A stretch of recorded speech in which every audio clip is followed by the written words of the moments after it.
Bienvenue pour cette séquence des paroles de la vie éternelle avec Marc Joseph. Aujourd'hui, nous sommes le 21 mars 2025 et j'ai le bonheur de te dire que ce jour du 21 mars 2025 est pour toi un jour de grâce dans la présence de Jésus-Christ qui habite en permanence dans ta vie. Jésus-Christ te dit à toi personnellement, je suis avec toi tous les jours jusqu'à la fin du monde. Donc, je suis venu te dire, pas de panique. Jésus-Christ le Sauveur est dans ta vie. Et je dis bien Jésus-Christ le Sauveur, mais pas le condamnateur. Jésus-Christ, c'est le seul qui t'assure l'espérance de la vie éternelle. Comme j'ai dit hier, nous avons lu ce texte. Ne vous amassez pas des trésors sur la terre, où la teigne et la houille détruisent, où les voleurs percent et dérobent. Mais amassez-vous des trésors dans le ciel, où la teigne et la houille ne détruisent point, où les voleurs ne percent ni ne dérobent. Et Jésus ajoute, car là où est ton trésor, là où est ton cœur. Il pose la question, quelle est la chose la plus importante dans ta vie?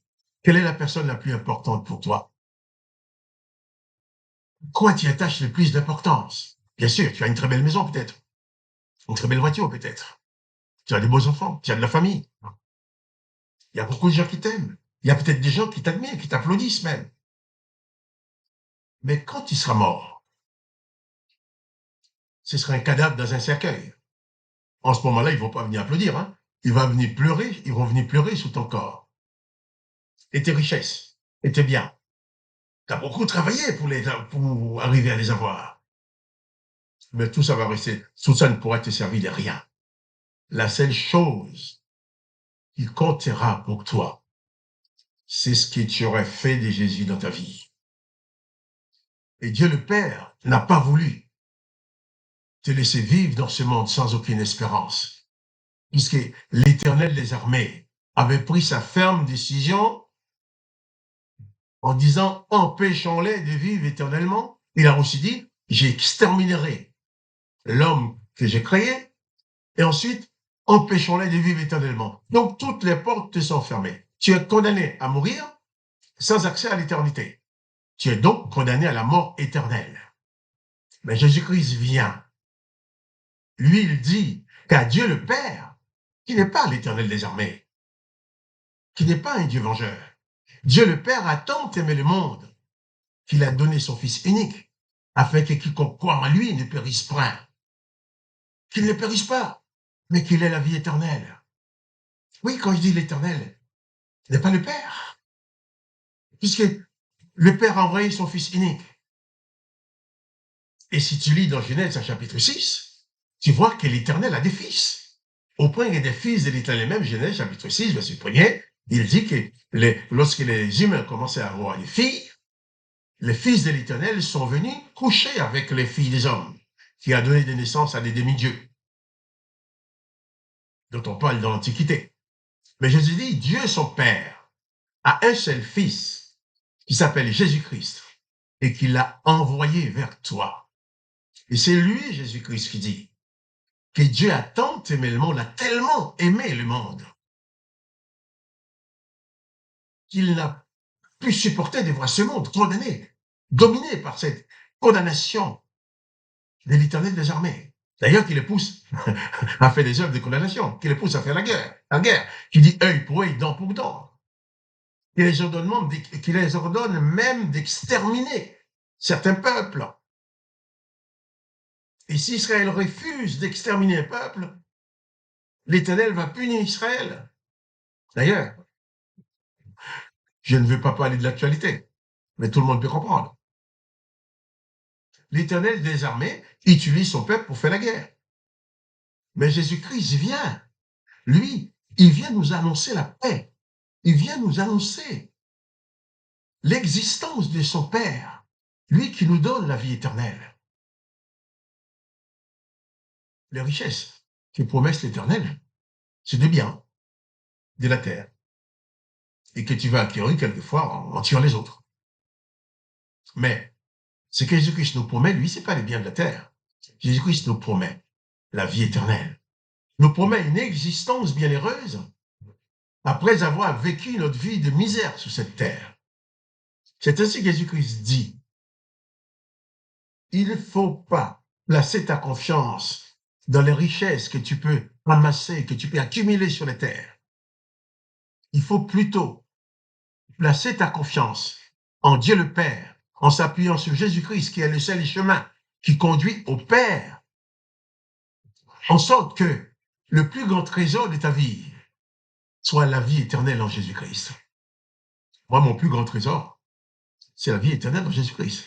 La personne la plus importante pour moi dans ma vie, ce ne sont pas mes enfants, ce n'est pas ma femme, ce n'est pas moi non plus. La plus importante dans ma vie, c'est Jésus-Christ. Car c'est celui seul qui m'accompagne au-delà de la mort, au-delà de cette vie, excusez-moi. Seul Jésus-Christ me procure l'espérance de la vie éternelle. Et seul Jésus-Christ m'accompagne dans ce monde, afin de m'éviter des pièges, afin de m'éviter de tomber dans des pièges qui sont là. Seul Jésus-Christ m'apporte un enseignement qui peut faire de moi un homme de paix, un homme qui pardonne, un homme qui aime. Et Jésus-Christ nous enseigne à aimer dans toutes les circonstances. C'est le Dieu d'amour. Jésus-Christ ne nous a apporté aucune parole de haine, aucune parole de vengeance. Il t'invite, et je t'invite aussi dans le nom de Jésus-Christ, à placer ton trésor en Jésus-Christ, ou plutôt à recevoir Jésus-Christ dans ta vie comme le plus grand trésor. La seule chose que je détiens dans cette vie et je vais amener au-delà de cette vie quand je serai mort, c'est la présence de Jésus-Christ. Rien d'autre. Oh Dieu merci, j'ai une maison. Oui, j'ai une maison. J'ai même une voiture. J'ai des enfants, j'ai ma femme. Je peux même avoir d'autres biens. Mais je ne pourrai rien emporter avec moi quand je vais quitter ce corps. Je partirai les mains vides. J'ai travaillé beaucoup avec ces mains-là. J'ai beaucoup travaillé pour acquérir des choses. Mais quand je vais partir, je n'emporterai rien. Rien, rien et rien. La seule chose que je vais emporter avec moi, c'est ce que j'aurais fait de la présence de Jésus-Christ dans ma vie, dans ce monde. C'est pour cela, je veux que mon plus grand trésor soit Jésus-Christ.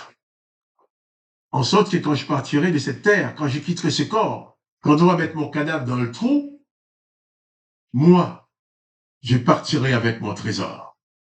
Parce que mon trésor, c'est la présence de Jésus-Christ. Je t'invite aussi à acquérir gratuitement ce trésor. Je t'invite à recevoir Jésus-Christ dans ta vie, comme sauveur, comme maître, comme le meilleur trésor que tu puisses avoir.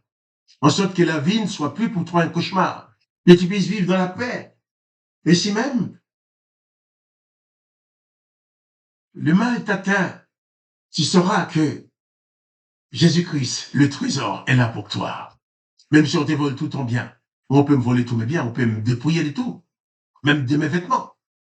Mais personne ne peut voler la présence de Jésus-Christ qui est dans ma vie.